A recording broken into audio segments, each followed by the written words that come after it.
If you've ever spoken about Arabic to a native speaker, then you may have heard that Arabic is known as Lughat al-Bad, or the language of Bad. Bad is one of the letters of the Arabic alphabet, making a particularly rare sound, B. That's like the letter D but emphatic, with a constriction in your throat. In fact, the sound's rarity is why Arabic has been known as the language of Bad for over 1,000 years. It's the only language in the whole world with that sound, B. At least, that's what a lot of people will tell you, but there's just one problem. It's not true. The sound B actually exists in a bunch of different languages. We can see it in other Semitic languages, like in Mahri. We can see it in other Amazigh languages, and we can even see it in languages that are completely unrelated to Arabic. Now, we could chalk this up to ignorance. Classical Arabic was spoken over 1,000 years ago, so of course a young Islamic empire couldn't have known about all the small languages spoken on the edge of their territory. But there's actually an alternate explanation. What if Bad wasn't always pronounced as B? What if it had an older, rarer pronunciation that actually was unique to Arabic? I mean, think about it. We know that languages evolve their pronunciations all the time. The German W used to be a W sound, but is now a V sound. The French H used to be pronounced, but has now fallen silent. And the English R, R, well, in Middle English, it was actually a trilled R, R. So what if Bad actually had an older, rarer pronunciation that actually made Arabic truly worthy of the title language of Bad? It's certainly possible, but how could we even know? I mean, it's not like we have audio recordings from 1,000 years ago. Believe it or not, linguists have a ton of techniques at their disposal for reconstructing the sounds of old languages. So using these techniques, we can actually make an educated guess as to how Bad used to be pronounced. One method to figure out a letter's pronunciation is to compare it to other related languages. Arabic is a Semitic language, which makes it related to languages like Aramaic, Hebrew, Ge'ez, and others. This means we can look at related words in these languages and see how they are pronounced, to maybe get a clue as to how Bad was pronounced. Take the Arabic word ard, for example, which means earth or ground. We can see this word's cognates across the Semitic languages. There's Hebrew aretz, there's Syriac ara, there's Shahri elsh, and many others. Please excuse my pronunciation, I don't speak any of these languages. Notice how the Arabic Bad corresponds to completely different sounds in all of these other languages. We can repeat this process with other words that have cognates in the Semitic languages to build a correspondence chart, to see how other Semitic languages pronounce their version of Bad. Notice the types of letters that all the other languages use. They're all fricatives, that is to say, consonants that are made with a constriction of the airflow, making a distinctive hissing sound, like s, z, sh, etc. Contrast that with the Arabic sound, B, which is a plosive. It has complete closure of airflow. Every other Semitic language has some sort of fricative, except for Arabic. That might suggest that Bad was originally a fricative sound in classical Arabic. Another useful tool we can use is comparing loanwords. Every single language has a different phonology, or sound system. So when one language borrows a sound from another language, it has to adapt those sounds into the language's phonology. And the way in which that language adapts those words can give us a clue into the language's pronunciation. Take the following words from Japanese, for example, biru and biru, which are both loanwords from European languages. Since both these words contain the same consonants, B and R, we might expect them to come from European words that also have these consonants. However, these two words come from the English word bil and the Dutch word bier, respectively. That means that Japanese speakers loaned L and R into the same character. This might suggest that to Japanese speakers, they might not have heard a meaningful difference between the L sound and the R sound. And sure enough, in Japanese, the sounds R and L are considered two different forms of the same consonant. So what does Bad look like when it's loaned into other languages? Well, let's take Spanish as an example. Due to the Muslim conquest of Spain, Arabic ended up having a lasting impact on Spanish. Let's take the Spanish term alcalde, for example, which means mayor. This comes from the Arabic word el-qadi, which means the judge. But notice the discrepancy between the Arabic term and the Spanish term. Where Arabic had a B, Spanish writes both an L and a D. And this isn't just a random example. Consistently throughout Spanish, we see Arabic terms with B loaned with an L and a D. This might suggest that the Spaniards weren't hearing Bad as a B sound, but instead of some sort of mix of an L and a D. And we see this pattern play out in plenty of other languages. Take, for example, Ramadan, the Muslim month of fasting. This comes from the Arabic term Ramadan, which has that Bad sound in the middle of it. Because of how widespread Islam is as a religion, plenty of languages around the world have borrowed this word into their vocabulary, but many languages did it differently. Languages that borrowed the word more recently typically transcribed it with a D. However, languages that borrowed the term earlier in Arabic's history typically have some sort of L sound in there. This is really compelling evidence to suggest that Bad originally had more of an L articulation in classical Arabic. Arabic is an awesome language that I think more people should learn, but learning a new language isn't just using an app for 5 minutes a day. In my opinion, you really need to take language learning courses, but that's easier said than done. Not everyone has access to an institution that teaches Arabic, and even if you do, they probably teach modern standard Arabic, which isn't even a variety that native speakers use in conversation. Now that's where lingua verna comes in. They teach online courses in Levantine Arabic, and all their classes are led by a native Arabic speaker. Plus, their class times are super flexible, so they can accommodate your busy schedule. They have hours of studio quality content that they make available for free. Plus, each of their videos has a detailed transcript with extensive annotations to make sure you understand all the minutiae and context behind certain phrases and idioms. Taking Arabic classes was an eye-opening experience for me. There were so many different features of Arabic that I didn't even realize were possible in any language. Not only did I fall in love with Arabic, but it got me interested in linguistics in the first place. In fact, this YouTube channel probably wouldn't exist if I'd never taken Arabic classes. Lingua Verna guarantees a full refund if you attend a few classes and decide it's not for you, so there's no reason not to sign up. Plus, if you sign up using the link in the description, then you'll get 20% off your purchase, and exclusive access to content that I wouldn't otherwise show here on YouTube. Thank you so much to Lingua Verna for sponsoring this video, and without further ado, so far, we've seen lots of circumstantial evidence to suggest that bod used to have an alternate pronunciation, but we haven't really answered our question.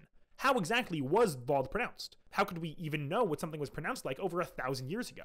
Well, what if I told you that people from over 1,000 years ago told us exactly how to pronounce bod? One of the most useful ways of figuring out the phonology of old languages is to see if any grammarians or scholars of the time actually wrote about pronunciation. Thankfully for us, the Arabic linguistic tradition is very substantial, and there are a number of scholars that told us exactly how to pronounce each letter. Let's start with Yusuf Al-Sakkaki, a famous Muslim scholar who lived nearly a millennium ago. He actually produced the earliest known vocal tract diagram, which tells you exactly where in the mouth each letter is supposed to be pronounced.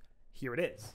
This diagram is meant to represent a profile view of the vocal tract. The opening of the mouth is on the left, and the back of the throat is on the right. You'll notice that all over this diagram are a number of Arabic letters, which each letter being placed according to where in the mouth it's pronounced. For example, the letters w, th, m, and b are all labial consonants. They're pronounced with at least one of the lips. And sure enough, if you look at the diagram, all of those are in the same spot, the front of the mouth. Meanwhile, the guttural, throaty sounds like ha and ah are all at the back of the vocal tract. So where is bod? You might expect to find it near the tip of the tongue. That's where the letter D is pronounced after all, the. And sure enough, if you look at the vocal tract diagram, you'll find the letter D and the letter T right there near the tip of the tongue. But that's not where you find bod. Instead, bod is all the way at the back of the tongue, near the roof of the mouth. This is like no other letter in the diagram. It seems to be some sort of sound that requires a raised and back tongue. Now this is helpful information for sure, but it doesn't really give us a conclusive answer as to how bod is pronounced. However, there is one other linguist who tells us exactly how bod should be pronounced. The history of grammarians discussing the phonology of Arabic is extensive, and owes in large part its origins to a single work, the Kitab, by Persian grammarian Sibawayh. It's hard to overstate just how monumental of a figure Sibawayh was. He's been called the father of Arabic linguistics and one of the most important linguists of all time. And his book, The Kitab, is a seminal work in Arabic linguistics. Now, most of the Kitab is dedicated to stuff like grammar, syntax, morphology, etc. But there is an entire section on phonology, in which he tells us exactly how to pronounce every single letter in Arabic. But first, let's talk a little bit about phonetics. There are a number of different phonetic categories a sound can be placed into. For example, there's place of articulation, which is where in the mouth the word is pronounced. A sound could be bilabial, pronounced with both of the lips, like p, b, and m. Or a sound could be alveolar, pronounced with the tongue at the ridge behind the front teeth, like s, t, and n, among others. Or it could be a number of other places of articulation too. Another phonetic category is the manner of articulation, which is the way in which the sound is produced. So a word could be applosive, which means complete closure of the airflow, like p, t, or k. Or a sound could be a fricative, which involves pushing air through a narrow opening, creating friction, like f, s, sh. Or it could be a number of different manners of articulation. Now there are other phonetic categories, but these are the only ones we really need to concern ourselves with today. You see, all this phonetic classification stuff, it's a modern invention, not even 150 years old. Sibawayh lived in the 8th century CE, over 1,000 years before the International Phonetic Alphabet was even conceived of. And yet, Sibawayh actually created a phonetic classification system of his own, with remarkable detail. So what does Sibawayh say about bod? Well, let's start with place of articulation. We've already seen plenty of evidence to suggest that bod was pronounced somewhere other than the tip of the tongue. And sure enough, Sibawayh agrees. He writes instead that bod is pronounced, quote, between the first part of the side of the tongue and the adjacent molars. That's weird, right? The side of the tongue hitting the adjacent molars, that's almost like the letter Y. Yeah. Now, in modern Arabic, bod involves complete closure of the vocal tract, so it's definitely applosive. However, Sibawayh writes, quote, among the limp consonants, the fricatives, are, among others, the bod. He's telling us explicitly that bod is not applosive. It's instead classified with all the other fricative consonants. So putting all of this evidence together, can we make an educated guess for the pronunciation of bod? We know the sound was likely a fricative, or had a fricative-like quality to it. We also know the sound probably sounded something like an L, which suggests a lateral quality, which is when sound is expelled on either side of the tongue. The articulation seemed to be further back in the mouth, with the tongue slightly raised. We also know the sound was voiced and emphatic, like the modern bod, which is corroborated by Sibawayh. Using all of this evidence, a number of different proposals have been put forward for bod's classical pronunciation. Take this sound, for example, blo, which is a combination of emphatic D and emphatic L. This would explain some of those weird transcriptions into other languages that we saw earlier. Other proposals, like ja, seem to better fit the evidence that bod was a pure fricative. However, the proposal that I subscribe to, as do most experts in the field, is this sound, ja. That's a pharyngalized, voiced, alveolar, lateral fricative. Boy, is that a mouthful. It fits a lot of the criteria we were looking for earlier. It's a fricative, for one, which we saw tons of evidence for, and it's also a lateral sound, which is suggested by Sibawayh. Plus, it requires a tensing of the tongue, which fits that vocal tract diagram we saw earlier. But the strongest piece of evidence of ja being the classical pronunciation, in my opinion, is that that sound actually still exists in Arabic. In the southern parts of the Arabian Peninsula, there are a number of different dialects that are famous for retaining traditional features of Arabic linguistics. And in the Asir province of Saudi Arabia exists the Tihami Qahtani tribe, which reportedly pronounces bod as ja, just as it presumably was pronounced over 1,000 years ago. So that is why so many linguists think that bod was pronounced as ja during the classical period before eventually evolving into the modern ba.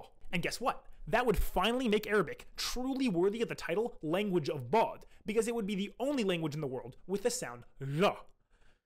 Is what I really wish I could say, except it does exist in at least one other language, Mahri, but close enough.